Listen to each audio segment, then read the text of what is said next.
अव्हां ॾाढा संजीदा किरदार आहियो। अव्हां जूं लिखणियूं तमामु तिखियूं हुजनि थियूं, अव्हां जा लफ़्ज़ ॾाढा खरा हुजनि था, चिटी ऐं पधरी रीत अव्हां लिखो था। आॾो जेके लफ़्ज़ तव्हांखे चवणा आहिनि उहे चई छॾियो था ऐं बग़ैर इन फ़िक्र फ़ाक़े जे अहसास जे जेको सच आहे उनखे निमाया करिणो आहे।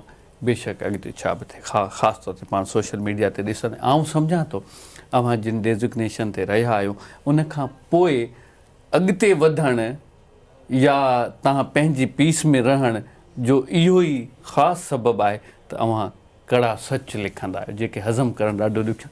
इहो भला किरदारु किथां जनम वठे थो? ॾिसो, इहो जीअं उर्दूअ जे शाइर जो हिकिड़ो शेर आहे न, त हादसे थियण जे लाइ जेको आहे सो सदियूं थियूं खपनि, अचानक कोन थो थिए। जीअं अॼु ॿुधायो बैकग्राउंड थिए थो हर माण्हूअ जो।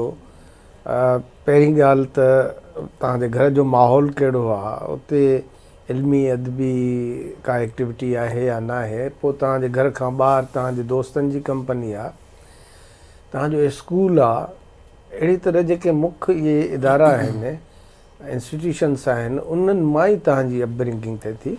ऐं ॿियो समाव हाणे त साइंस बि चए थी त इहो तव्हांजी जेनेटिक्स बि तय करे थी त तव्हांखे कहिड़े तरीक़े सां ज़िंदगी गुज़ारणी आहे।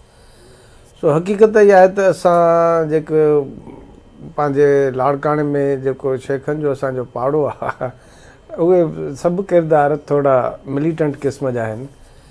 रवायती तौर ते असांजी जेका कम्यूनिटी आहे उन्हनि जो कमु आहे रोज़गार, पंहिंजो वापारु करणु या नौकिरी करणु। पर मुंहिंजो त भाउ आहे वॾो अमानला शेख, उहो ख़ुदि हिकिड़ो पॉलिटिकल एक्टिविस्ट आहे, राइटर बि आहे सर। उहो ई तक़रीबन पंहिंजे सॼे कैरियर में 5 सालनि जे लॻभॻि जेको आहे सो जेल काटे चुको आहे। ऐं मुंहिंजे वालिद साहब बि इन असांजे सियासी एक्टिविटीज़ जे करे तमामु घणो तकलीफ़ुनि खे मुंहुं ॾिनो। जेको मोटिवेटिंग फोर्स आहे मुंहिंजी ज़िंदगी में उहे आहिनि 2। अच्छा। हिकिड़ो आहे ही वतन सिंध, जंहिंसां असांजी हिकिड़ी इनबॉर्न अफेक्शन आहे, माना ख़बर न आहे उनजी का हिकिड़ी लाशऊर में उहा मोहबत आहे, जंहिंजे करे असांखे ॿियूं मोहबतूं सां बि महसूसु थियूं थियनि, या ॿियनि माण्हुनि जी जेका आहे जेको जबर या ताक़त उहा मैटर नथी करे। ॿियो जेको आहे उहो रहनुमा जेको उहो भिटाई आहे। माना भिटाई जो पूरी रुगो शाइरी न, हुनजो पूरी जेका शख़्सियत आहे ऐं हुनजो जेको ग्रेसफुल पंहिंजो वजूदु आहे ऐं सेकुलर ऐं लिबरल वजूदु आहे, उहो हिकिड़ो वॾो मुंहिंजे ज़िंदगीअ में इंस्पिरेशन आहे। हाणे तव्हां जेकॾहिं चवंदव त मां त रुगो भिटाई खे हिकिड़े शागिर्द या मदा जे हैसियत सां न, मां त मुर्शिद जे हैसियत सां बि ॾिसंदो आहियां। मां त उनखे बीकन लाइट बि सम्झंदो आहियां।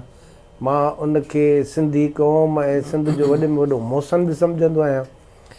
त इहे शयूं आहिनि, इहे 2 वॾा फोर्सिस आहिनि जेके असांखे मुसलसिल अॻिते वधण लाइ उत्साहिनि था। ऐं तव्हांखे मां हिकिड़ी ॻाल्हि ॿुधायां त क़ुर शरीफ़ में बि आयो आहे त जेको आहे जेको कूड़ो माण्हू हूंदो ऐं पंहिंजो दोहरी शख़्सियत जो मालिक हूंदो न, उन्हनि जे ॻाल्हि में ख़ुदा तासीर न रखंदो।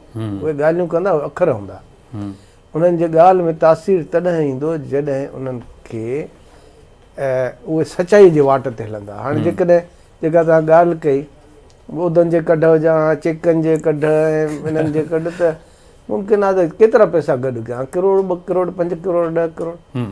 पोइ मां सम्झां थो तव्हांजी लिबर्टी, तव्हांजो आवाज़ु, तव्हांजो ज़मीर ऐं तव्हां जेको कुझु सोचो था, में बि उहो ग़लति बि हुजे, पर उनखे चवण जी ज़रूरत, उनखे रखण जी ज़रूरत, इहे उहे खूबियूं जेके प्राइसलेस आहिनि। बिल्कुलु सही था चओ।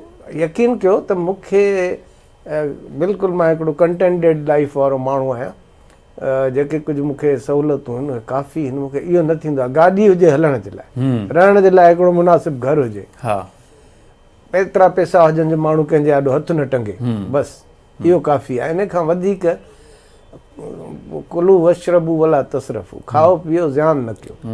सो इन खां वधीक फज़ूल आहे त इहे जेके मोटिवेटिंग फोर्सिस आहिनि न, उहो ई ज़मीर छाजो नालो आहे? हा, ज़मीर उन्हनि सचाइनि जो नालो आहे जेके हिकिड़े अरसे खां तव्हांखे तव्हांजे पेरेंट्स खां, तव्हांजे एनवायरमेंट्स मां, तव्हांजे मुताले मुशाहिदे मां हासिलु थो थिए, ऐं उन जेको कुझु हासिलु थिए थो उनखे बरसरे आम रखण जो नालो ज़मीर आहे। बिल्कुलु सही, ॾाढो सुठो, ज़बरदस्त।